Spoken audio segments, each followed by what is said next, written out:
Un homme digne de ce nom, qui veut réussir sa vie, qui ne veut pas finir pauvre et fauché, qui veut en finir avec les problèmes financiers, doit connaître les 10 lois de prospérité, qui sont les points cardinaux des gens qui réussissent. Ces lois nous montrent comment bien gérer son argent, comment travailler en équipe, car seul on peut aller plus vite, mais ensemble, on peut aller plus loin. Elles nous montrent également comment s'adapter aux changements, car ce n'est pas le plus fort, ni le plus intelligent qui survit, mais celui qui s'adapte le mieux au changement. Francis Bacon a dit « L'argent est un excellent serviteur, mais un mauvais maître. Bien qu'il ne fasse pas le bonheur, il est plus confortable de pleurer dans une Mercedes que sur un vélo. L'argent que vous gérez et économisez aujourd'hui est le soldat qui va se battre pour vous demain. Économisez votre argent aujourd'hui, il vous sauvera demain. » La façon dont nous gérons nos finances peut avoir un impact significatif sur notre qualité de vie, notre sécurité et notre avenir. Même les gens qui sont très bien dans leur carrière professionnelle finissent parfois pauvres et fauchés, simplement parce qu'ils n'ont pas su bien gérer leur argent. Il y a de nombreux footballeurs professionnels qui ont fini pauvres à cause de la mauvaise gestion de leur argent. Le 1% des gens qui réussissent financièrement sont ceux qui ont fait un budget. Ils se sont assis, ont pris une feuille et ont planifié comment dépenser leur argent de manière optimale. Ils ont défini des priorités pour leurs dépenses et tâchent de vivre selon leurs moyens. Ce n'est pas tant la quantité d'argent économisé ou le salaire gagné qui détermine leur réussite financière, mais plutôt l'acte et la discipline d'économiser. Si, par exemple, vous gagnez 3 000 € par mois, vous pourriez allouer 1 200 € pour le loyer, 500 € pour la nourriture, 200 € pour les loisirs, tout en veillant à mettre de côté une certaine somme pour les économies ou les urgences. Mettre de côté une partie de vos revenus pour l'avenir est crucial, que ce soit pour des objectifs à court terme, comme des vacances, ou à long terme, comme la retraite. C'est prendre une habitude financière très saine qui va sauver votre avenir. Une gestion efficace de l'argent ne se résume pas à gagner plus, mais à utiliser judicieusement ce que vous avez. Cela implique de prendre des décisions réfléchies, de planifier l'avenir et de s'assurer que vous êtes préparé pour les imprévus. Une bonne gestion financière peut offrir une tranquillité d'esprit, une sécurité et la liberté de profiter de la vie sans stress financier constant. Loi numéro 2. Tu dois comprendre les mécanismes de l'argent. La compréhension des mécanismes financiers est un facteur clé du succès. Cela va au-delà de la simple gestion de l'argent. Il s'agit de comprendre comment l'argent fonctionne dans l'économie globale, comment investir intelligemment et comment utiliser les ressources financières pour créer de la valeur. Les personnes les plus prospères ne se contentent pas de gagner de l'argent, elles le font travailler pour elles. Elles comprennent les principes de l'investissement, les risques et les retours, et savent comment diversifier leur portefeuille pour maximiser leurs gains tout en minimisant les risques. Comprendre les mécanismes de l'argent, c'est aussi comprendre comment utiliser l'argent pour influencer positivement le monde qui nous entoure, que ce soit par l'entrepreneuriat, la philanthropie ou l'investissement dans des causes qui nous tiennent à cœur. Comprendre comment et où investir est essentiel. Cela peut inclure des investissements dans des actions, des obligations, l'immobilier ou même des startups et des entreprises. Les plus grands investisseurs savent comment équilibrer les risques et les retours pour optimiser la croissance de leur capital. Une compréhension aiguë du marché et des tendances économiques mondiales permet de prendre des décisions d'investissement plus judicieuses.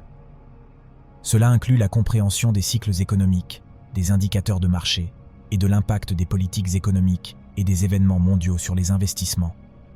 L'éducation financière est la fondation. Comprendre des concepts tels que les intérêts composés, l'inflation, la diversification des investissements et la gestion des risques est crucial. Des personnalités comme Warren Buffett et Ray Dalio ont mis en avant l'importance de l'éducation financière pour prendre des décisions d'investissement éclairées. La troisième loi est celle-ci. Tu dois saisir les opportunités. Dans un monde en constante évolution, la capacité à saisir les opportunités est cruciale. Cela signifie être attentif, réactif et prêt à agir lorsque l'occasion se présente. Les individus du top 1% ne se contentent pas d'attendre que les opportunités viennent à eux. Ils les créent. Ils sont constamment à l'affût des tendances émergentes, des changements dans le marché et des besoins non satisfaits. Warren Buffett a dit un jour « Le meilleur investissement que vous pouvez faire est en vous-même. Cela implique d'être ouvert à de nouvelles idées, de continuer à apprendre et de prendre des risques calculés. En saisissant les opportunités, vous pouvez non seulement atteindre vos objectifs personnels et professionnels, mais aussi apporter des contributions significatives à votre communauté et à la société. La capacité à saisir les opportunités est un art qui combine agilité, perspicacité et une vision à long terme. Ce n'est pas seulement une question d'être au bon endroit au bon moment. Il s'agit plutôt d'être en mesure de reconnaître le potentiel, là où d'autres voient des obstacles ou des incertitudes. Les leaders et les innovateurs de premier plan, comme Richard Branson ou Oprah Winfrey, ont cette capacité remarquable à identifier et à capitaliser sur les opportunités, même dans des circonstances improbables ou difficiles. Les personnes à succès anticipent constamment les changements du marché, les tendances émergentes et les besoins nouveaux. Elles se préparent à saisir les opportunités en acquérant les compétences, les connaissances et les ressources nécessaires. Cela implique de rester curieux, d'être en apprentissage continu et de cultiver un réseau de contacts diversifiés. Prendre des initiatives nécessite du courage et la volonté de prendre des risques calculés. Cela implique de sortir de sa zone de confort, de faire face à l'incertitude et d'être prêt à échouer. Le monde change rapidement et les opportunités peuvent parfois être éphémères. Être flexible et adaptable est essentiel pour saisir les opportunités lorsqu'elles se présentent. Cela signifie être prêt à ajuster ses plans, à apprendre de nouvelles compétences et à évoluer avec le temps. Saisir une opportunité nécessite de passer à l'action. Il ne suffit pas de reconnaître une opportunité. Il faut aussi avoir la détermination et la persévérance pour la poursuivre. Les opportunités sont partout, mais leur saisie efficace nécessite une combinaison de compétences, d'attitude et d'action. Les personnes qui excellent dans la saisie des opportunités sont celles qui sont préparées, visionnaires, courageuses, flexibles et déterminées. La 4e loi des élites est la valeur du travail d'équipe. Un proverbe africain dit « Seul, on peut aller plus vite, mais ensemble, on peut aller plus loin ». Michael Jordan, probablement le plus grand basketteur de tous les temps, disait que le talent gagne des jeux, mais le travail d'équipe et l'intelligence gagnent des championnats. La seule manière d'atteindre un grand objectif, un objectif audacieux et commun, est de travailler en équipe. Des personnalités comme Bill Gates, Steve Jobs et Elon Musk ont utilisé le travail d'équipe de manière stratégique et efficace pour atteindre un succès extraordinaire. Outre leurs talents individuels, ils ont en commun une aptitude à choisir les bonnes personnes et à les faire travailler ensemble. Seuls, ils n'auraient rien accompli. Ensemble, ils ont façonné le monde selon leur vision. Chacun de ces leaders avait une vision claire et inspirante. Ils ont su communiquer cette vision à leurs équipes, les motivant ainsi à travailler vers un objectif commun. Bill Gates, par exemple, était réputé pour son habileté à reconnaître et à recruter des personnes exceptionnellement intelligentes et compétentes. Steve Jobs, quant à lui, était connu pour pousser ses équipes à leurs limites créatives. Lorsque les individus travaillent ensemble, leurs forces combinées peuvent produire des résultats qui dépassent ce qu'ils auraient pu accomplir individuellement. Les membres d'une équipe peuvent apprendre les uns des autres, partager des connaissances et des compétences, et se développer professionnellement et personnellement, ce qui peut mener à des résultats exceptionnels. Il n'y a pas de limite à ce qu'une bonne équipe peut accomplir. Travailler en équipe est la marque de fabrique de ceux qui réussissent, car seul, on n'ira probablement pas loin. La loi suivante est la nécessité de l'adaptabilité. Ce n'est pas le plus fort ni le plus intelligent qui survit, mais celui qui s'adapte le mieux au changement, disait Charles Darwin. Dans un monde en évolution rapide, la capacité à s'adapter est non seulement une compétence précieuse, mais une nécessité absolue pour le succès et la survie. L'adaptabilité va au-delà de la simple réactivité au changement. Elle implique une approche proactive et flexible face aux nouvelles situations, défis et opportunités. La flexibilité mentale est fondamentale. Elle est la capacité de changer de point de vue ou d'approche en fonction du contexte, en acceptant que les méthodes efficaces dans le passé peuvent ne plus l'être. Des leaders comme Satya Nadella, PDG de Microsoft, ont montré l'importance de cette flexibilité en transformant leurs entreprises pour répondre aux besoins changeants du marché. L'apprentissage continu est étroitement lié à l'adaptabilité. Dans un monde où les technologies et les industries évoluent rapidement, ceux qui continuent à apprendre et à se développer sont mieux équipés pour s'adapter. Cela peut impliquer de se former à de nouvelles compétences, d'explorer des domaines inconnus ou de se tenir au courant des dernières tendances. L'ouverture au changement est essentielle. Reconnaître et accepter que le changement est une partie inévitable de la vie et des affaires est crucial. Les personnes adaptables accueillent le changement avec curiosité et optimisme, plutôt qu'avec peur ou résistance. La capacité à penser de manière agile permet de naviguer rapidement et efficacement dans des situations complexes et changeantes. Cela signifie être capable de penser rapidement, de prendre des décisions informées et de rester concentré sur les objectifs à long terme tout en s'adaptant aux circonstances à court terme. Ensuite, vous devez construire et entretenir un réseau solide pour réussir. Le succès dans la vie professionnelle et personnelle est souvent influencé par la qualité et la diversité du réseau que l'on construit. La création et l'entretien d'un réseau solide vont au-delà de la simple collecte de contacts. Il s'agit de développer des relations authentiques et mutuellement bénéfiques. Le réseau ne se limite pas à la quantité de contacts, mais à la qualité des connexions établies. Cela signifie rechercher des individus avec lesquels vous partagez des intérêts communs, des valeurs ou des objectifs professionnels. Des relations authentiques et significatives sont souvent plus précieuses que de nombreux contacts superficiels. Un réseau diversifié, composé de personnes de différents secteurs, niveaux de carrière et milieux culturels, peut offrir une perspective plus large et des opportunités inattendues. La diversité dans le réseau permet d'accéder à différentes compétences, expériences et points de vue. Un bon réseau repose sur le principe de réciprocité. Il s'agit non seulement de ce que vous pouvez obtenir de votre réseau, mais aussi de ce que vous pouvez offrir. Que ce soit des conseils, des recommandations ou du soutien, l'entraide est la clé d'un réseau solide et durable. Les plateformes de réseautage en ligne comme LinkedIn offrent de grandes opportunités pour élargir et entretenir votre réseau.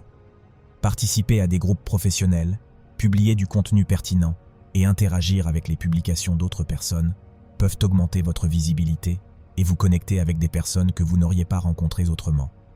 Assister à des conférences, des ateliers et des événements de réseautage est un moyen efficace de rencontrer de nouvelles personnes et de développer des relations professionnelles.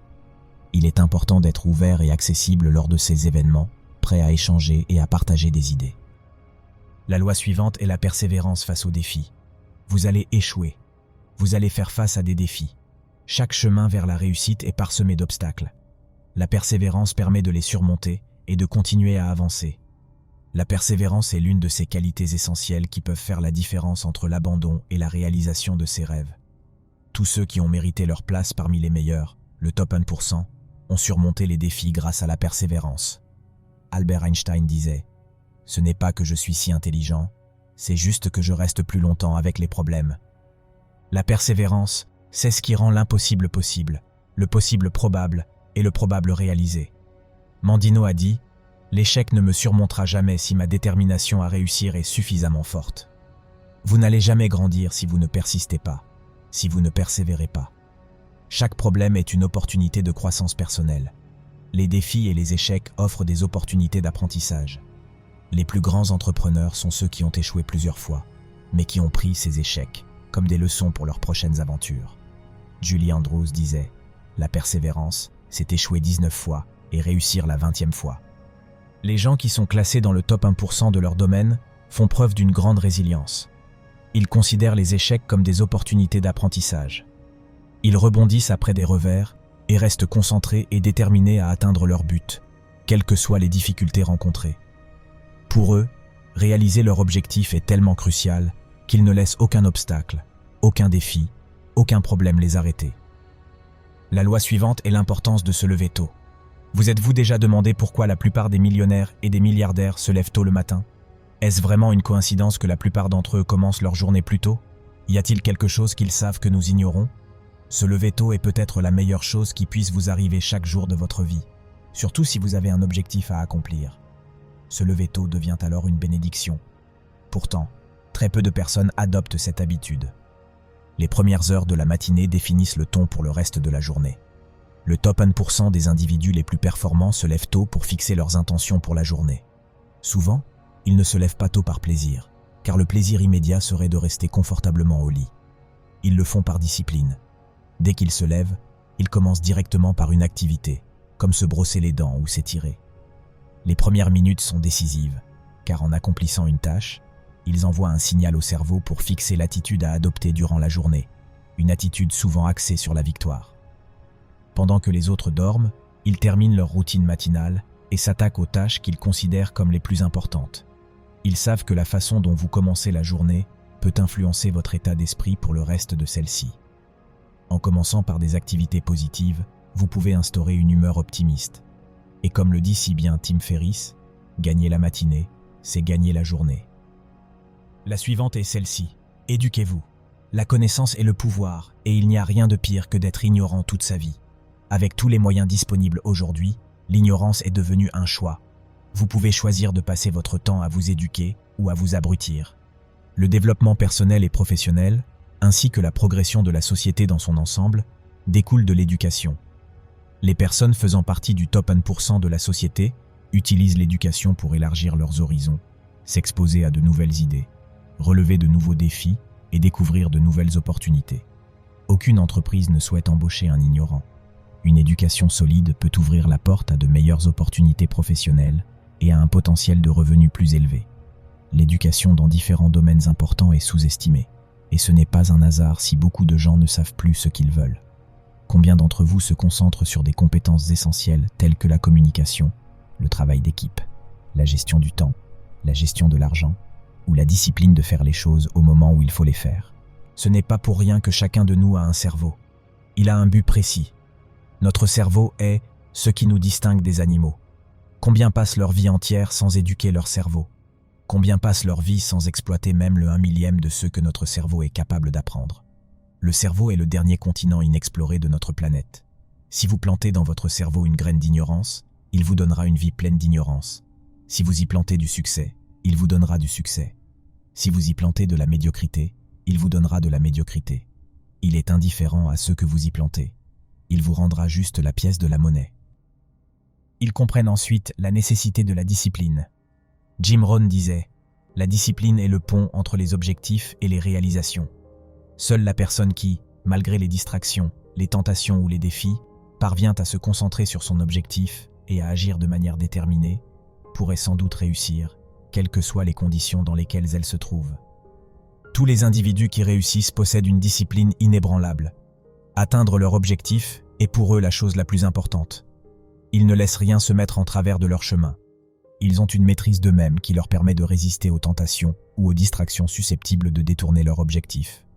En étant disciplinés, ils sont perçus comme étant les personnes les plus fiables et dignes de confiance, parce qu'ils tiennent leurs engagements et assument leurs responsabilités. La discipline les aide également à bien gérer leur temps, à prioriser les tâches et à éviter la procrastination. Ils s'engagent envers eux-mêmes, leurs objectifs et leurs valeurs.